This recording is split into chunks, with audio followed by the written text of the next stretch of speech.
Ladies and gentlemen, my name is Vulcan, and I'm here to ask and answer one simple question. WTF is Oryx'sCastle? Just kidding. Points to you if you get the reference.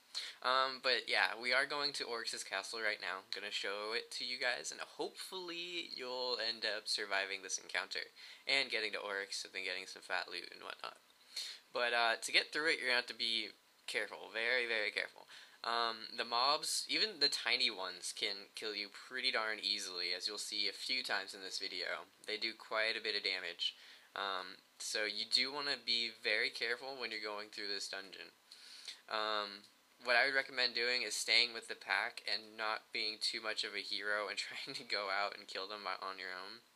It is possible to do, especially if you're more equipped or have pots and such. But for the most part, you're just going to want to hang back with the group and kill it as a unit to get to the bosses of this encounter and then eventually to Oryx. So just hang back, play with the group, play it safe, and don't, because you're not going to really get anywhere. There's no point to rushing unless you're like super awesome and can get to the bosses at the end, but even then that's going to take you time and another group will probably get to you by then. So just, I'd say stick together, work as a group, and then get through it together. As you're going through, you'll notice that there are walls in your path. You're going to want to leave some of these walls as they make a good barrier and way to like confuse or block the mobs, as you see a few times here. And as well as once you get up a little bit further, there will be sections of area that are blocked off, and then you'll see these orange balls coming over them, being launched over them, and those are going to do quiet to you as well as like a very, very small amount of damage. They're not going to hurt you too much, so it's not something you're going to really worry about. The quiet is what sucks about them. Especially if you're like a healing class or someone that really relies on your MP. So watch out for those if you're worried about your MP, but otherwise I wouldn't worry about them too much. They don't really hurt and they won't really affect you all that much. As far as defeating the eyes, you feel free to rush in and kill them once all the minions are killed off, because they don't really have any attacks besides just being annoying and quieting you. Let's see, there's a couple of major, I guess you could say, mobs as you're going through. First is the Brute, which you already saw back on the bridge, and that guy is a pain. He'll be spawning in the different types of minions, the smaller ones that you'll see, and they kind of hang out around him, as well as doing a decent chunk of damage himself. So stay back and work as a group to kill him off. And then the second one, which you're about to see in a second here, is the Controller.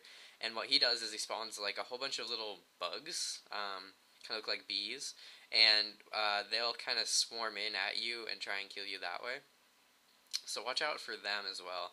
And I believe once you do a certain amount of damage to the Controller, or just randomly possibly, he'll turn his bugs into like a frenzied rage mode or whatever, and they'll go from their brown color to more of a like a red color, and I guess that just increases their damage a little bit.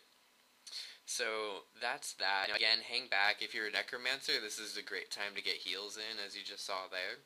But besides that, they're not too dangerous as long as you're working together and getting enough damage down into them so that you kill them. Let's see, I believe those statues you see littered around, I've heard that they drop pots, but I've never actually seen it for myself, so I can't verify that. They do take damage though, so there's some reason for killing them, I guess. It's not really apparent, besides maybe possibly dropping pots, as far as I know. So just ignore them, they're not really there for any purpose. So those are the major bosses to watch out for. Up a little bit here, you're gonna find these statues, and they're called Haunted Armors, and they're up in the courtyard. Once you get through, you get past the bridge that we started at, then you get into these corridors of his castle, and then you get out into the courtyard, which is the big open area with the water and stuff in it, which is actually just through this wall up here. Within that courtyard, you're going to see these Haunted Armors, and they just kind of chill out until you either attack them or aggro them by getting close. And they can be a pain, but at the same time, they're not too much of a threat. what they do is they'll sit there and then kind of attack you, like lunge at you and shoot at you.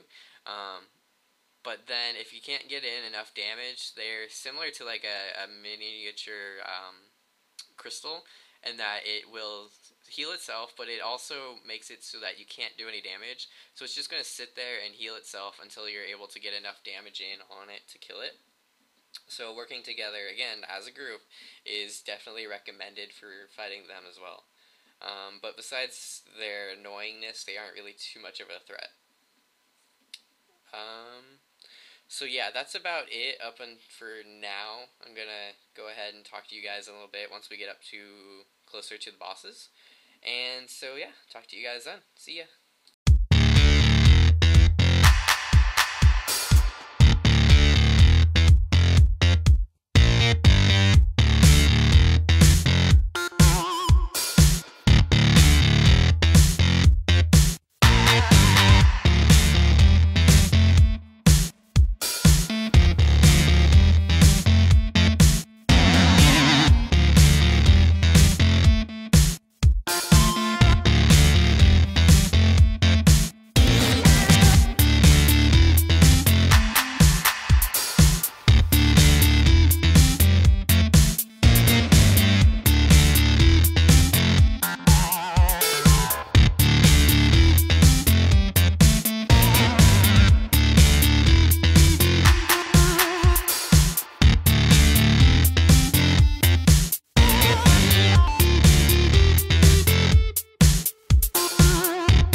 to the two stone guardians right here, just past this wall.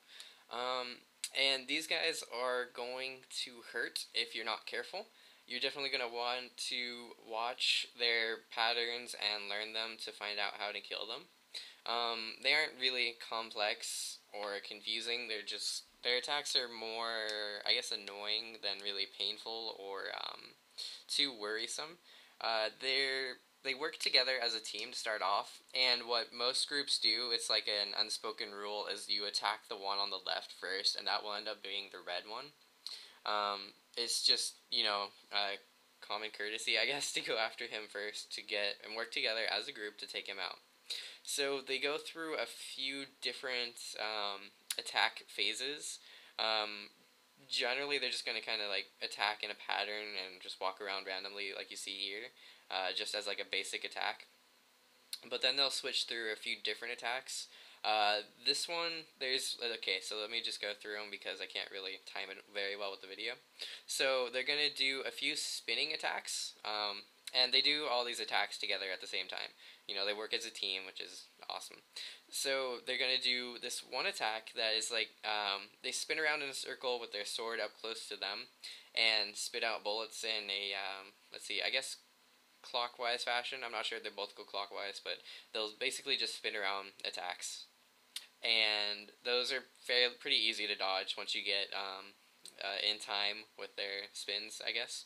So that's that, and then they'll go back to back at the center of the map and spit out two waves to either side. There is a gap that you can chill in, north and south, I guess the top and bottom of them, depending on how you have your screen rotated. Basically the entrance and then where they were originally.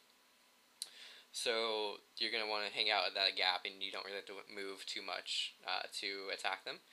Let's see, and then they'll go to the two sides of the dungeon, the east and west side, where the haunted statues are at, and they're just gonna sit there and then spit out like a wave, kind of like a sprinkler, but like two sprinklers together, and they eventually come together at the center from either side, and they'll also spit out bombs as well. And so that one, it's a little bit harder to dodge that one, but it is possible, and then you gotta watch out for the bombs as well, because those are targeted at people similar to Medusa. So once you do kill one of them, it'll actually like go into like a frenzy, and like it'll sit there and heal up to max health, I believe. I'm not entirely sure on that. But then once you do kill one of them, it will use this new attack where it throws down a sword, and then that sword will shoot out the spinny yellow circles, and those will do paralyze onto you if you get hit by them. So it can hurt, and you want to watch out for those. You won't be able to hurt the boss at all while his sword is out, so just work together and destroy the sword. And then once you do kill, let's see, so yeah, that's their attacks. So then they'll start, let's see, they have 60,000 health each, and then if you can get in 3,500 damage, if you can track your damage, like vaguely, that's all you need to get a chance for a soulbound drop from them. So it should be pretty easy to get that in if you're being careful and getting the damage in. And then, let's see, the good drops basically that they drop are death pots, single death pots, wine cellar incantations, which would be really handy for Oryx's chamber here, and then the ancient stone sword, which is a like top of the line super heavy damage doing sword basically. Not a lot of people use it because maybe it's a little bit slower and it might have a little bit less range. I'm not sure. I don't use swords really, but in the next update it should actually be getting a buff. So it's definitely something to keep an eye out for, and it is worth a pretty penny. A little bit more than incantations, I believe. So if you get that, awesome, congratulations. So that is the two mobs. Sorry, I took a little while to explain that, but that's that. And then, as a little added bonus, I recorded the Oryx's battle as well. And you'll notice, hopefully, if this video does upload, that YouTube finally increased my 15-minute video time, so I'll be able to do longer videos, which means hopefully better guides.